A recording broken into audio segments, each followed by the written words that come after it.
Menarik sekali. Gayatri Rajapatni, sang arsitek kebesaran Majapahit, saat meninggal, rohnya dipanggil lagi oleh orang Majapahit dan dimasukkan ke sebuah arca. Benarkah arca itu kini berada di pucuk sebuah candi yang setengah hancur dan pernah menjadi punden sakral?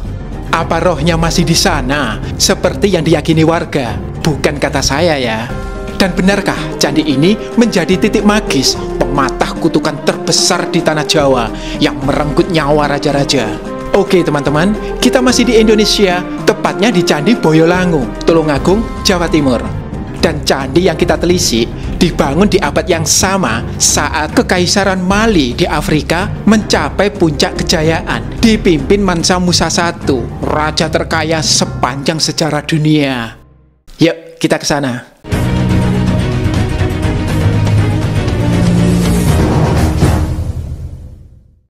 Buku terbaru ACC Channel, Rahasia Nusantara, sudah terbit ya. Ini reportase sejarah dan catatan perjalanan saya ke belasan Candi Medang. Bisa dibeli di mana? Cek komen atau bio. Yang sudah punya, saya tunggu reviewnya. Dan mari kita lanjut. Atas perintah Maharaja Airlangga, Mpu Barada membelah Jawa untuk kedua putra raja, calon penguasa Jawa di abad 11.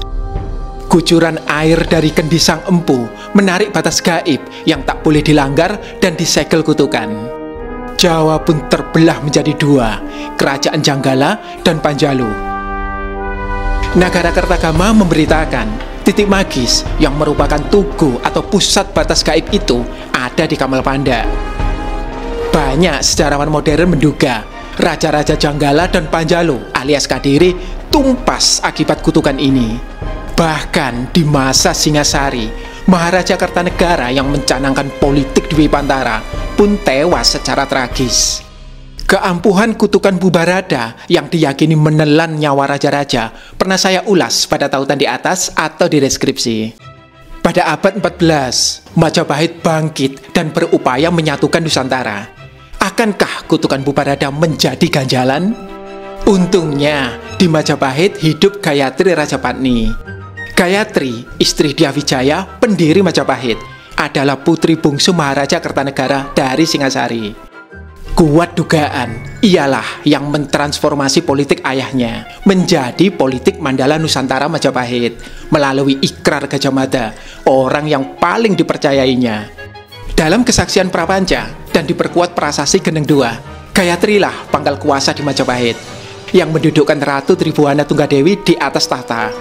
Sepak terjang Gayatri dalam memuluskan politik Nusantara pernah saya ulas tuntas pada tautan di atas atau di deskripsi.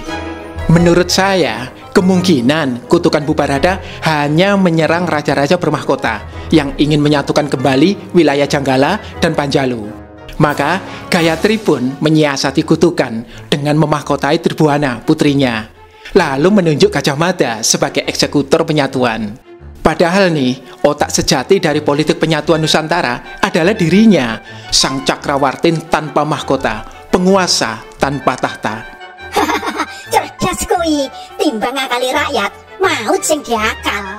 Bagi saya, ini ditegaskan oleh gelar resmi Gayatri, yakni Batari Parama Bhagawati Cataraningrat, atau Parama Bhagawati yang memayungi jagat.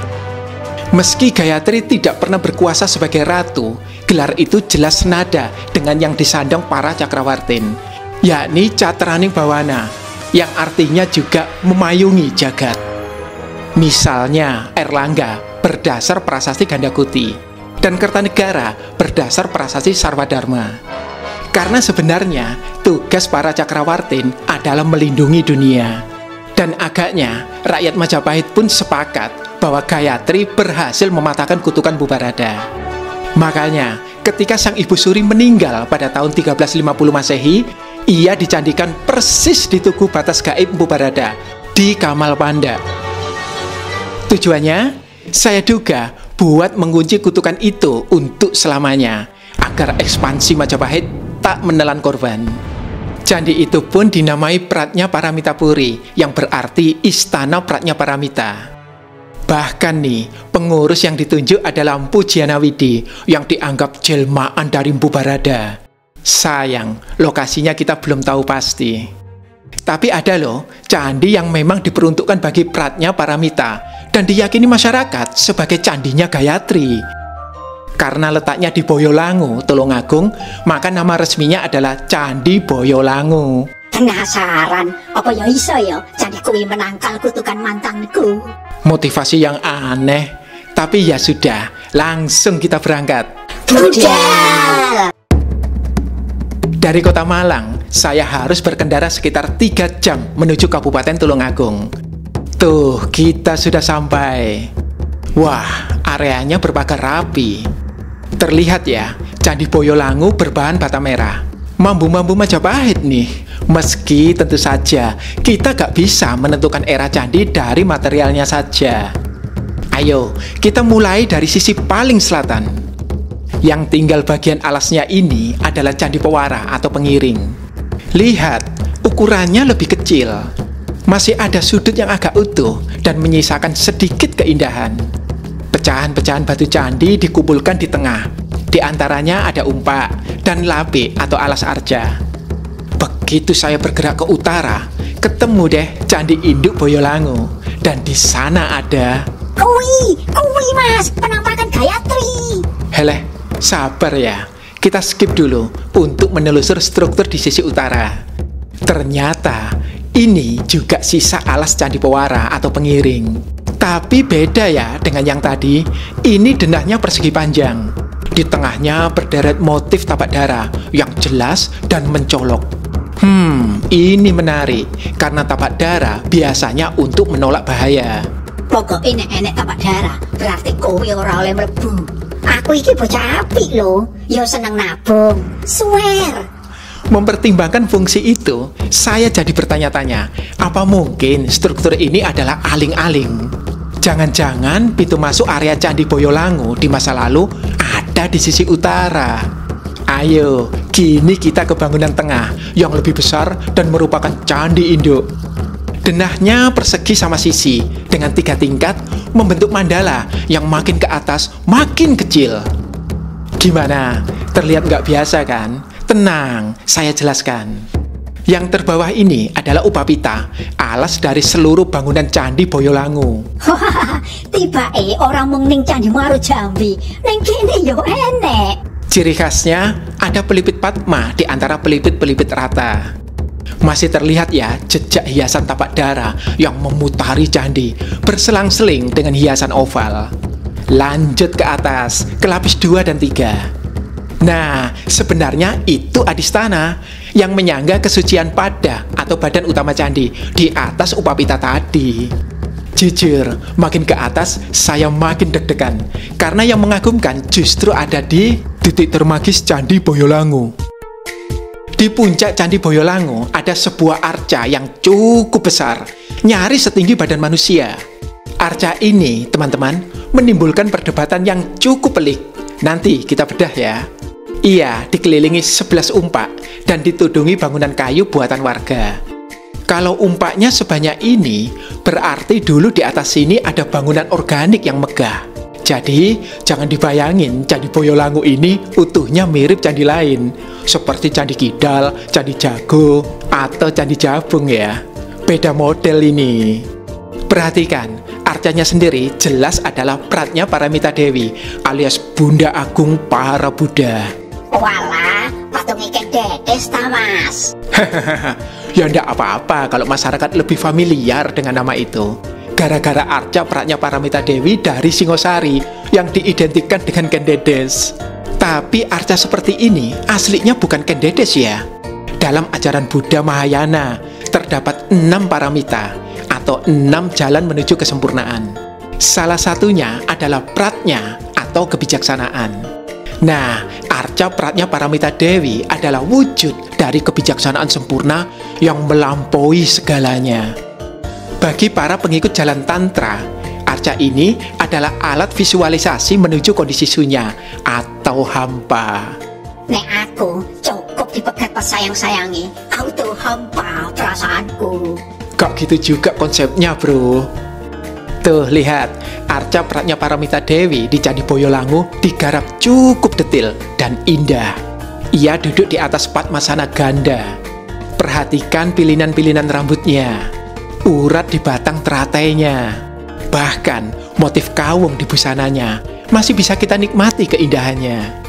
Tapi jujur ya, atribut kedewataannya kalah raya bila dibandingkan Pratnya Paramita Dewi dari Singosari dan Pratnya Paramita Dewi dari Candi Gumpung di Muaro Jambi yang pernah saya telisik pada tautan di atas atau di deskripsi. Meski kedua tangannya buntung, jelas ia bermudra Dharma Cakra atau memutar roda Dharma, seperti arca Pratnya Paramita Dewi yang lain di Nusantara. Nah, berdasar Sadhana Mala, yakni teks-teks praktek Tantra dari abad 5 hingga 11, Pratnya Paramita Dewi dengan mudra seperti ini disebut Kanaka Pratnya Paramita.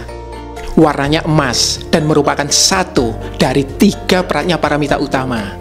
Kalau saya perhatikan, proporsi tubuhnya seimbang dan natural, khas arca zaman Singasari. Ya, memang sih, di periode Singasari Majapahit, arca Pratnya Paramita Dewi meruyak bak jamur di musim hujan. Namun, Candi Boyolangu mungkin menjadi satu-satunya candi yang pemujaan utamanya adalah Pratnya Paramita Dewi. Terus ngendi penampakan Gayatri nih, Mas? Siap-siap ngonten horor ah. Ngonten horor ning candi, kuwi padha ngrusak sejarah candi. Tolak. Pinter. Apalagi Candi Boyolangu juga sudah dirusak fisiknya. Dan konon ada kaitannya dengan peristiwa 6566. Inilah kisah tragis para perusak Candi Boyolangu. Saat saya menelisik situs kekunoan Jimbe dan Ganesha Boro di Blitar yang bisa Anda tonton pada tautan di atas atau di deskripsi, hati saya teriris melihat jejak para perusak candi pada periode 6566 yang menunggangi gerakan penumpasan pada PKI. Gak disangka, Candi Boyolangu di Tulungagung juga menceritakan kegetiran yang sama. Ada informasi dari keluarga kami ya, bahwa 1965, tahun 1965 itu memang ada rencana pengerusakan candi. Nah, sekarang terbukti ada, buktinya itu ada di dinding candi sebelah timur itu ya. Mereka berasumsi bahwa di candi ini ada beberapa barang berharga gitu ya. Akhirnya mau dirusak, kemudian dicegah oleh masyarakat, dan infonya si perusak itu sendiri akhirnya juga meninggal dunia ya, ada 7 orang itu. Ojo-ojo, ndase reca putung, mergo dirusak kelompok kuwi. Awalnya saya pun menduga demikian, tapi masyarakat punya penjelasan berbeda mengenai terpenggalnya kepala arca itu. Bangunan candi ini dulu sejak 1914 itu tertimbun tanah gitu ya. Ada 2 gundukan tanah itu. Nah, buyut saya yang namanya Mbah Demang itu menyampaikan kepada otoritas Belanda ya, agar yang namanya gundukan tanah itu untuk dibongkar itu. Maka dibongkarlah 3 gundukan tanah itu dan ditemukan ada beberapa 3 bangunan itu kan.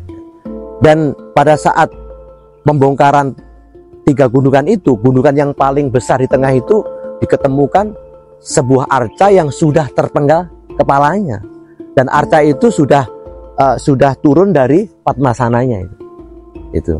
Kemudian oleh juga dari keluarga kami namanya Mbah Hawi itu ya, diperintah oleh Belanda agar merawat dan melakukan semacam perawatan berjenjang untuk 3 bangunan itu. Uniknya, meski candi ini bercorak Buddhis, di sini juga ditemukan artefak-artefak bernuansa Siwa yang kini tersimpan rapi di Museum Wajakensis, Tulungagung. Tapi gak usah bingung ya, menurut warga, artefak-artefak itu bukan asli milik Candi Boyolangu, melainkan dikumpulkan dari berbagai tempat. Keberadaan candi ini telah dicatat dan diteliti Belanda sejak tahun 1916. Dan muncul sekilas dalam catatan Thomas Raffles dalam buku History of Java.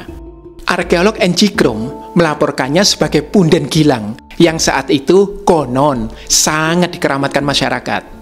Rupanya di abad 21 pun pengeramatan itu masih berlangsung. Candi ini masih digunakan untuk ritual minimal itu pada malam Jumat dan juga hari-hari besar seperti 1 Suro. Itu juga digunakan untuk ritual, bahkan mulut juga masih digunakan untuk ritual, dan juga pada pergeseran tahun malam-malam itu banyak orang-orang mengadakan ritual, dan juga luar negerinya itu mulai Malaysia, Thailand, Brunei, terus Hong Kong, Belanda, Amerika, Jerman, Prancis, itu yang masih datang ke ranah sini. Kalau yang luar negeri rata-rata di bulan Agustus itu mereka ke sini dengan catatan katanya saya cari sangu dulu Pak, bilangnya gitu. Tapi rata-rata mereka orang-orang yang berpendidikan di bidang arkeologi. Tapi Mas, apa bener candi iki candine Gayatri? Kok mati ditembung Gayatri? Iya, padahal biyen ki punden gilang. Nah, kan sudah kita lihat bareng-bareng tadi. Candi Boyolangu ini pasti candi pemujaan Pratnya Paramita. Petunjuknya adalah arca Pratnya Paramita Dewi di puncaknya. Gayatri Rajapatni memang dipuji sebagai Pratnya Paramita. Tapi ingat, tidak setiap arca Pratnya Paramita Dewi mesti Gayatri. Jadi, terus ikuti ya teman-teman. Kita akan menguak apakah Candi Boyolangu benar-benar candi yang dibangun untuk Gayatri Rajapatni. Dan benarkah roh Gayatri yang kadang dipanggil di masa Majapahit masih bersemayam di candi ini? Namun sebelumnya jangan lupa untuk subscribe, like, dan share link video ini. Jangan re-upload ya. Klik juga link di atas atau fitur Super Thanks bila Anda ingin mendukung dalam hal pendanaan untuk mengembangkan kanal yang akan memperkaya perspektif Anda. Dengan hati-hati, Gajah Mada menyampaikan perintah Tribuana, Ketua Dewan Penasihat Raja, sekaligus Ibunda Maharaja Hayam Wuruk. Perintah itu tentang kewajiban yang tak boleh diabaikan Raja, yakni penyelenggaraan upacara Sraddha bagi mendiang Gayatri Rajapatni. Sraddha adalah peringatan 12 tahun kematian seorang tokoh, dan reportase Prapanca dalam Negara Kertagama menjadi satu-satunya catatan terperinci tentang cara Majapahit menggelar Sraddha. Upacara dipimpin rohaniawan istana yang telah mencapai sahasra masa, yakni berusia 1000 bulan atau di atas 83 tahun. Ritualnya gimana ya? Ternyata ia memanggil roh Gayatri dan memasukkannya ke Sangyang Puspa atau arca medium roh. Upacara berlangsung khidmat dan meriah di hari-hari penghujung. Tapi Sobat Asisi tahu nggak? Ketika Sraddha itu dilangsungkan pada tahun 1362 Masehi, Candi Pratnya Paramita Puri, tempat pendarmaan Gayatri, telah berdiri lama di Kamal Panda. Masih ingat kan tugu batas gaib Kamal Panda yang dibuat Mpu Barada di awal video?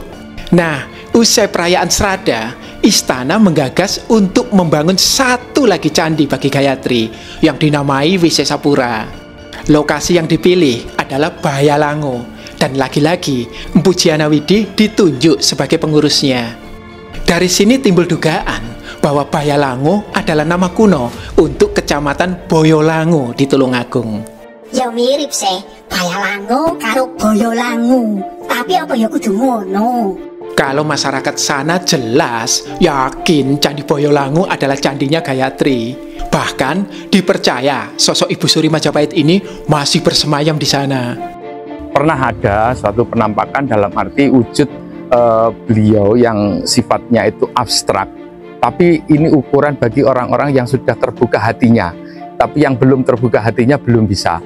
Dan di sini juga ada penjaga dua, itu mulai singa putih, dan juga ada senopati yang ada di sini selalu ada.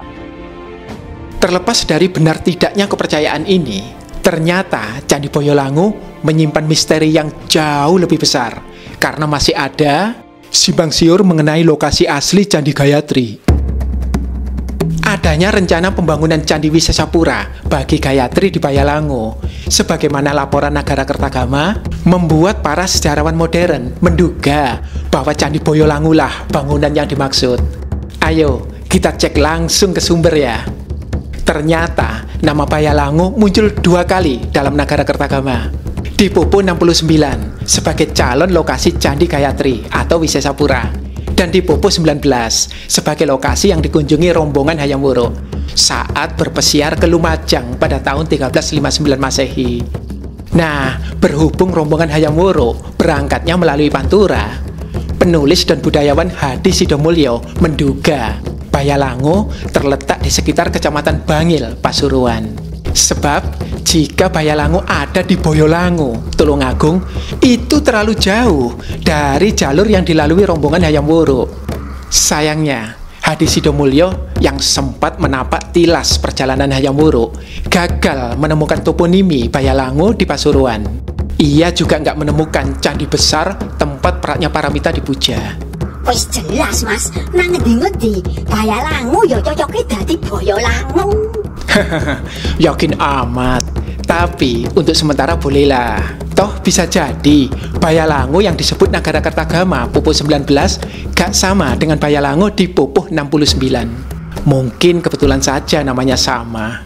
Apalagi di Boyolangu benar-benar ada candi besar yang khusus memuja Pratnya Paramita Dewi. Ini sejalan dengan pujian yang disematkan bagi Gayatri, yakni Pratnya Paramita. Sayangnya, arca di candi ini tidak bisa dibilang buatan Majapahit karena ketiadaan vas bunga di arca candi Boyolangu.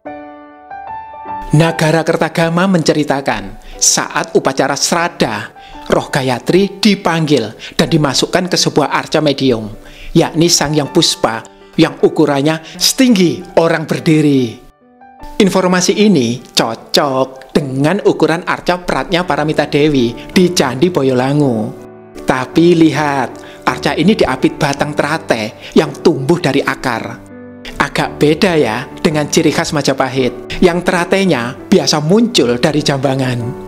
Padahal nih, menurut angka tahun di Umpak Candi, kemungkinan Candi Boyolangu baru dibangun pada zaman Majapahit, yakni di tahun 1369 setelah Gajah Mada meninggal, dan baru tuntas pada tahun 1389 Masehi, persis saat Hayam Wuruk meninggal. Ngowang-ngowai adat mas, terate ra nganggo vas, kuwi jelas gaya Singosarian abad 13. Pinter, tapi ada kemungkinan lain. Nagara Kertagama mencatat bahwa Gayatri meninggal tahun 1350 Masehi.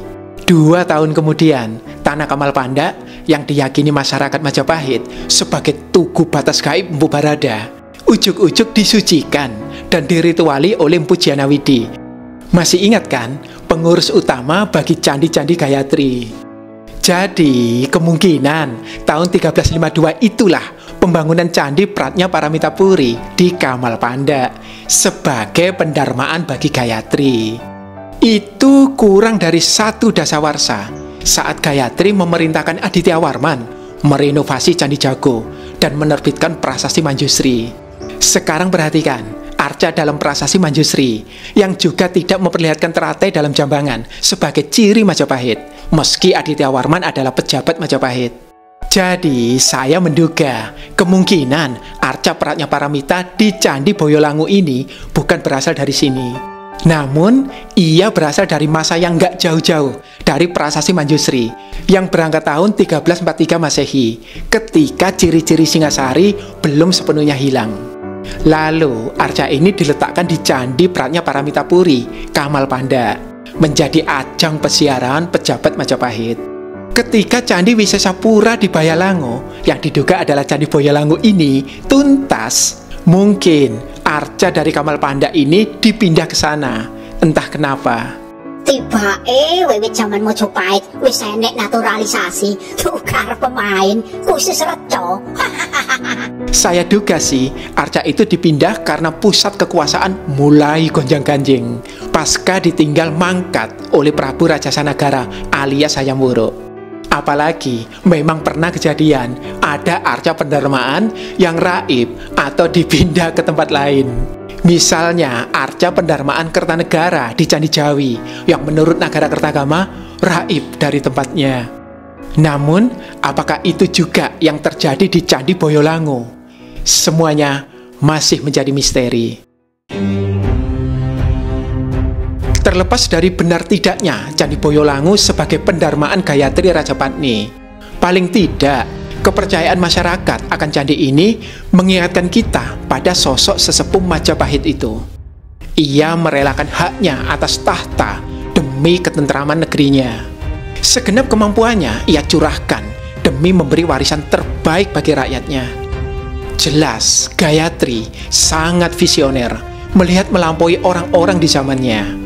Ini sebuah kualitas yang tidak banyak kita temukan pada para pemimpin di masa sekarang yang berlomba mengejar kepentingan sesaat. Mungkin kita mengagumi tokoh-tokoh hebat di masa klasik, para raja, dan ksatria penakluk. Tapi seluruh masyarakat Majapahit justru memberikan penghormatan tertingginya pada perempuan bernama Gayatri, Ibu Suri sekaligus biksuni, sang pangkal kuasa, dan penata negeri paling mumpuni.